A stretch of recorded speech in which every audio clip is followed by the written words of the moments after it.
Hello. I'm reviewing Batman Under the Red Hood movie from 2010. I give it a 10 out of 10.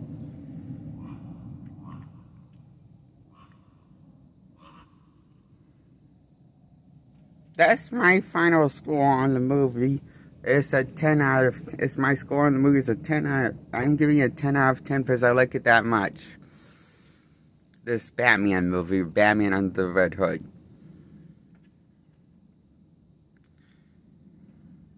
And the reason why I'm giving this a 10 out of 10 is because I think this is better than any live-action Batman movie that I've seen.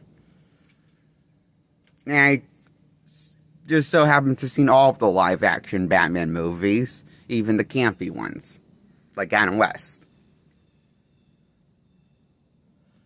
Yeah, I've talked about it on my channel.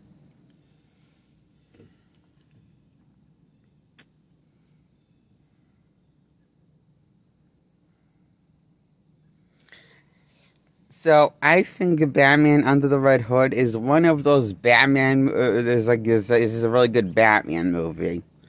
I like it more than any of the live-action Batman movies. Even more than the first Tim Burton Batman movie.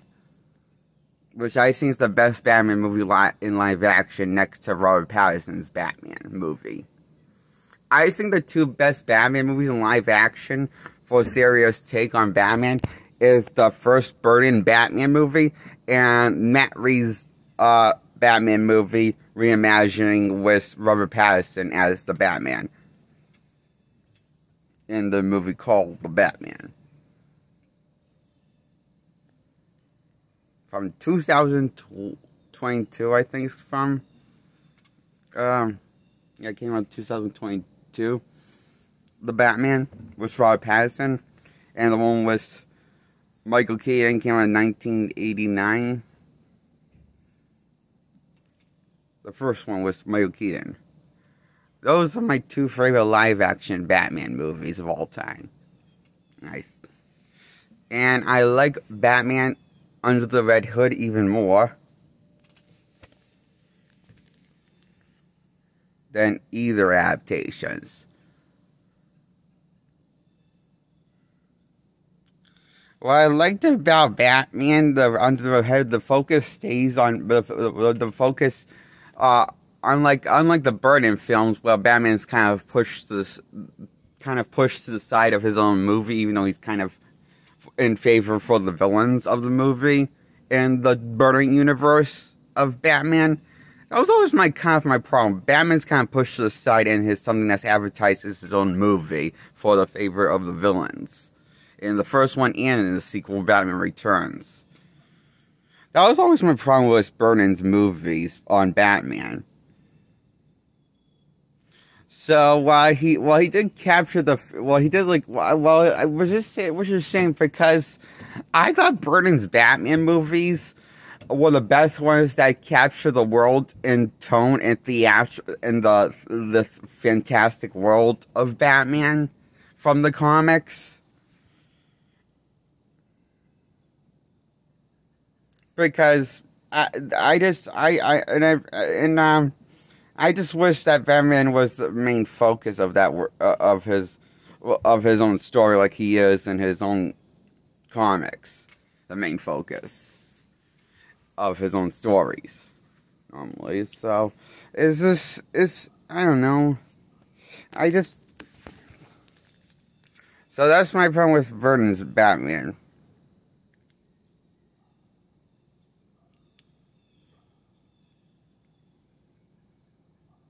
Also, he doesn't wear his costume correct.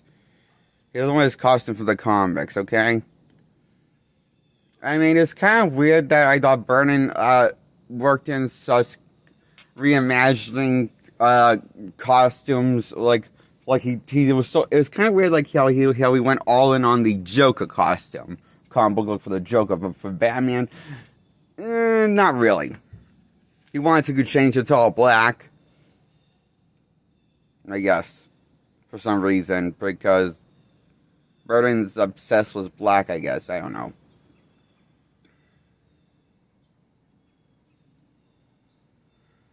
I'm not exactly understood why he changed it to black.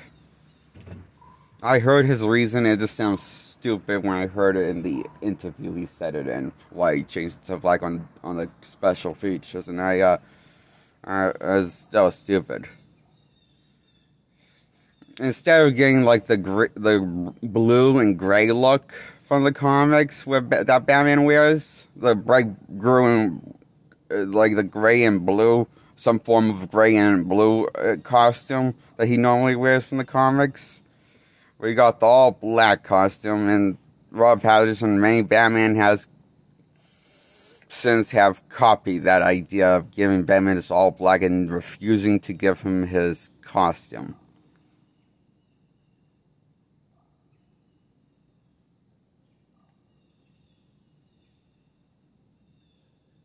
Ben Affleck and Adam West had his costume.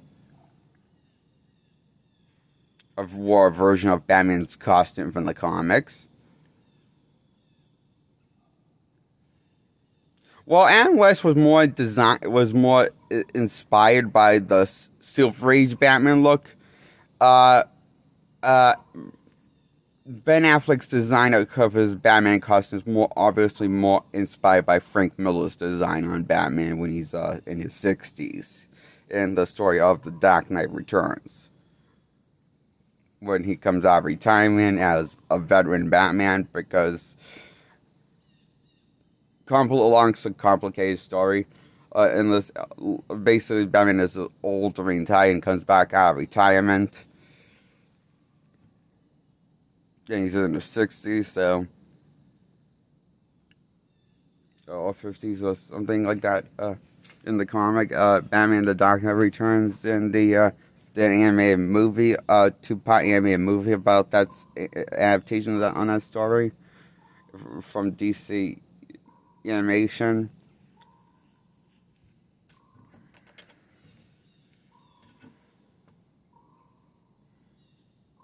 And that's why I noticed that's what Ben Affleck's Batman design takes inspiration from. So yeah, he can wear something, yeah, but he wears the costume that Batman wears in the part, kind of like when he wears two costumes in the Dark Knight Returns storyline. He wears his classic blue and gray costume, and later in the story he wears his gray and black costume tights he wears in the movie and also in the comic run that Ben Affleck's Batman takes inspiration from with the costume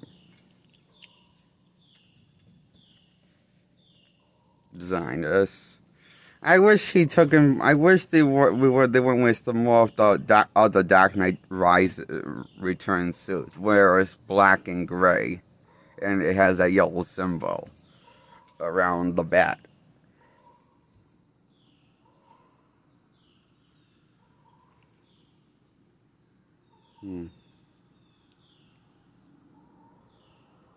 It bothers me because Batman has always been my favorite DC character from DC, but I never have once seen him really hardly ever wearing his costume, his comic book costume for the comics he wears. You know, they always just go for all black and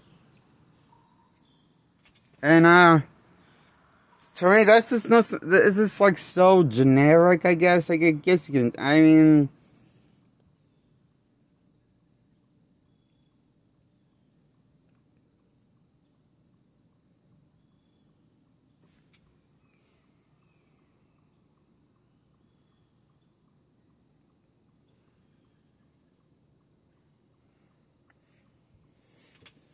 Personally, I think the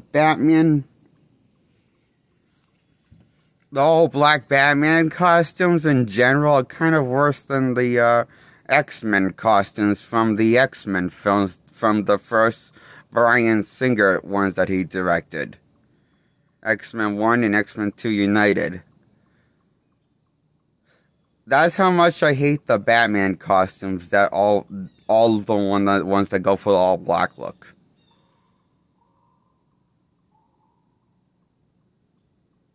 I'm more sick of them than I'm more sick of the X-Men movies that never go for the comic book look with the X-Men. You know, because they don't wear the tights from the comics. And it's kind of like the same thing with Batman.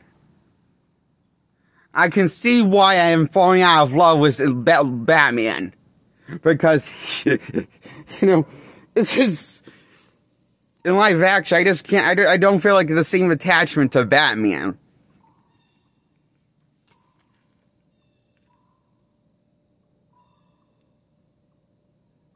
Like I could with Superman or...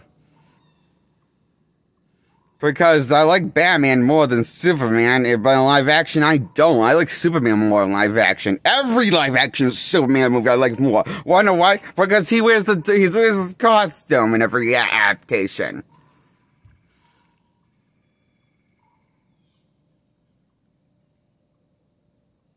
From the comics. It's got a proper color scheme and everything, and it's so, it looks, and it makes me think, if you can make that, make me get excited for a Superman costume live action, was wearing the tights, and take that seriously, why can't we get the same thing with Batman? I know I would love the same thing if it was Batman, if we could get him wearing the Batman tights from the comics.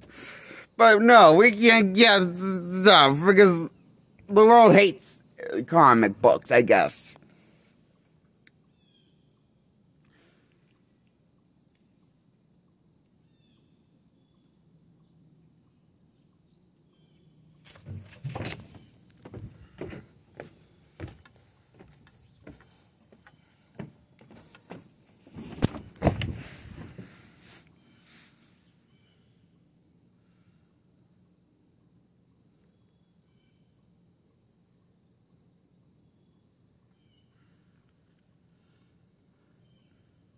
Oh yeah, I was talking about Batman Under the Red Hood.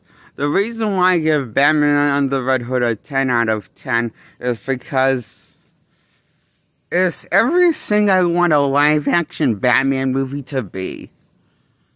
A standalone live-action Batman movie to be. That I haven't gotten a serious take on a live-action Batman movie I have yet gotten a serious take of Batman with the tights, wearing his comic book accurate costume, and it's a serious take on Batman, like the Burton films or like the what Matt Reeves did in terms of tone of Batman, making it serious.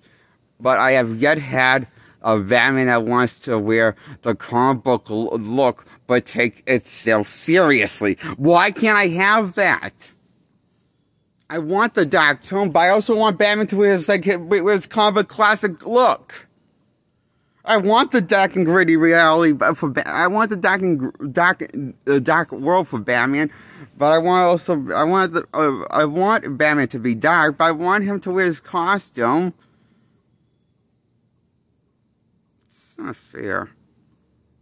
It's always going to always be black, and that's thanks for one monster. Tim Burton.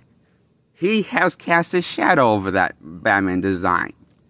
Because now, we can never get a different color that's not fucking black. Sorry, I just hate, I'm hating Batman. Live action Batman design, okay, so much. Because it always has to be all black. Why does the costume all have to be black? That's not how it is in the comics. Yes, I'm aware after a certain point in the comic history, it was all black. But that was after Burton's Batman movie came out.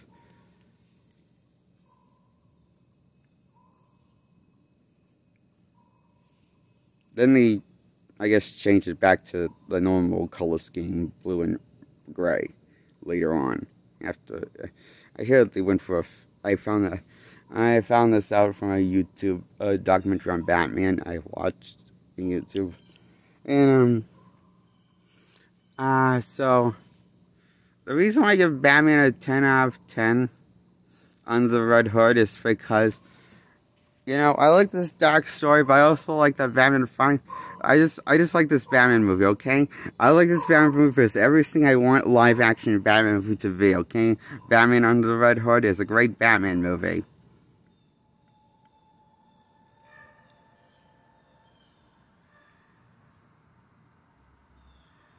That's why I give it a 10 out of 10. It's better than all the live action Batman movies, gotta say that. And it has Robin. A cool take on Robin. It's Jason Todd's Robin, but we also get the original OG Robin for plays a period plays a role in this movie. Dick Grayson, but at this point he goes by Nightwing, and you know, normally in Bloodhaven and off-screen before he, but in this movie he stays with Batman in this movie for quite a bit to work on this case on who the Red Hood is until he gets injured, and then has to go home because he broke because he busted because he had an bad injury, so so he has to recover, so he's kind of absent during the rest of the movie. And then we find out who the Red Hood is. It is the second Robin that died opening in the movie, Jason Todd's Robin, that got murdered by the Joker, and on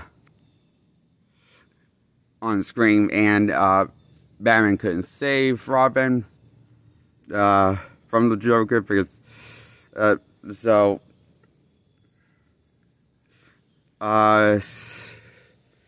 explained in the movie that he got resurrected with the Lazarus Pit and got dipped in the Lazarus Pit by Ra's al Ghul. This guy called Ra's al Ghul, and so he took on the identity of the Red Hood, and he's been murdering a bunch, been murdering a bunch of criminals.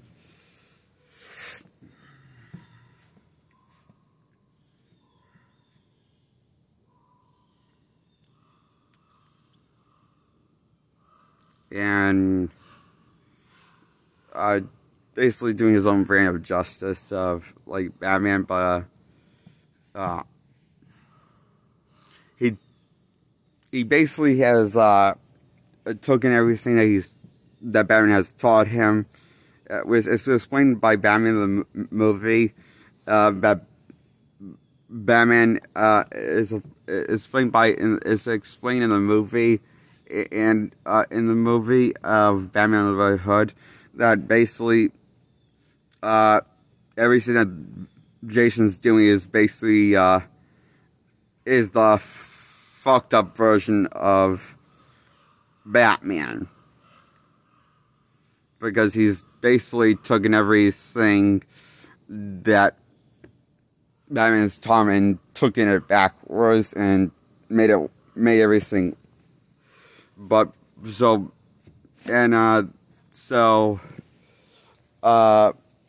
this bases this Jason Todd, when he becomes Red Hood, but it becomes like a more it kind of becomes like a criminals think that he's like some people think that he's like kind of a, some criminals think he's like a worse version of Batman because he kills.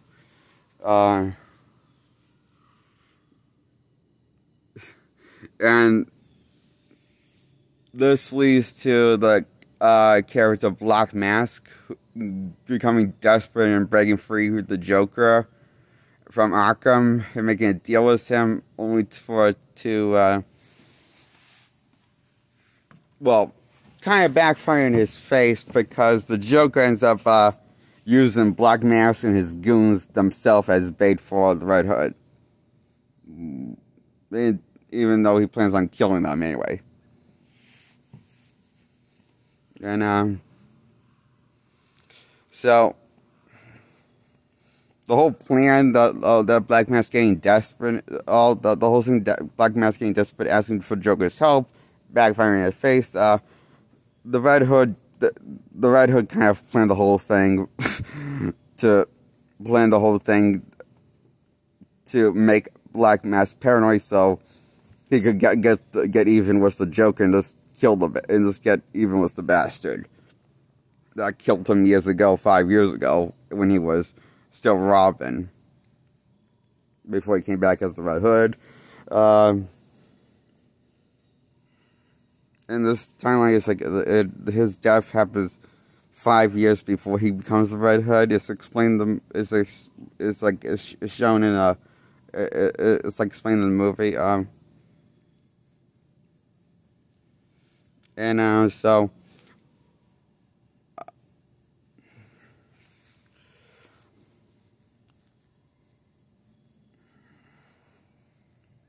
I enjoy the Red Hood character. I enjoy Jason Todd in this movie a lot. Him as Red Hood and as Robin a lot. And I enjoyed the Joker in this movie a lot, and Black Mask and Batman. And also Dick Grayson as Nightwing, the role he played, the small role he was for what he was in the movie. I enjoyed him in the movie also, and Alfred.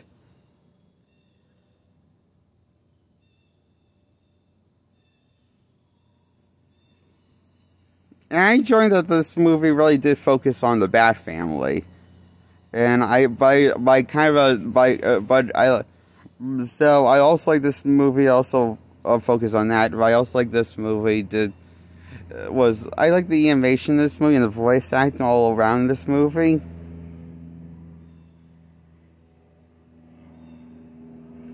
Even though I still think that Joker's voice sounds a little off. Like, he doesn't sound like he just sounds like more like a Krusty the Clown from The Simpsons than the Joker. Like your traditional Joker voice, like Mark Hamill or something like that. You know, he sounds less like a clown and more like a clown with a lung problem because smoking too much cigarettes. Probably like Krusty the Clown from The Simpsons.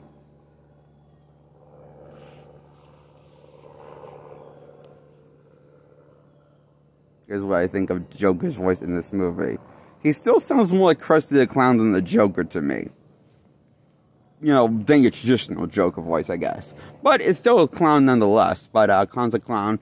But I still like this Joker.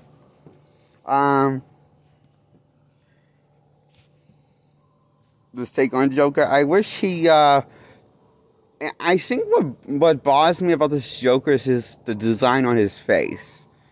He looks too much like, what's the word? Like Heath Ledger, Joker. He looks too much like Heath Ledger's Joker, doesn't he? He looks too much like Heath Ledger's Joker, but it feels like in poor taste. That he looks too much like Heath Ledger's Joker and less like Joker from the comics. His face looks less like Joker from the comics and looks more like Heath Ledger's Joker. You know, with the long hair and slick back long hair and how he's got how wide his like lipstick is. It doesn't like go quite on his lips, but it kind of smears his face, the lipstick. Even though this Joker has bleached white skin and has permanent white skin and permanent green hair like the Joker from the even though this Joker is like more it is a little more faithful than Heath Ledger's Joker from the comics. It's not. I think that this Joker looks a little like Heath Ledger's. What I'm trying to say. More and less like Joker from any comics that I've looked at. Okay, does that make sense? You know, based on the design on his face, it's like, it's so strange. It's not the worst Joker design. I mean, it's better than what we're going with Mark Hamill's design for Joker when they made the last season of Batman the Animated Series design, when they redesigned the Joker design without his lipstick or without his green hair.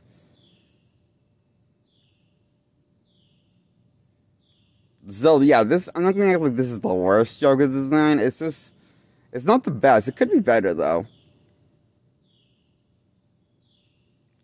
The Joker design and Batman Under the Red Hood, okay?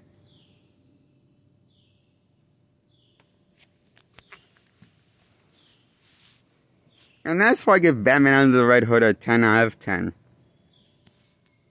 I love this talk story. I love how sad the end. I like this. Also, I like the sad ending of the sad ending. I like the sad ending of Jason going missing again, and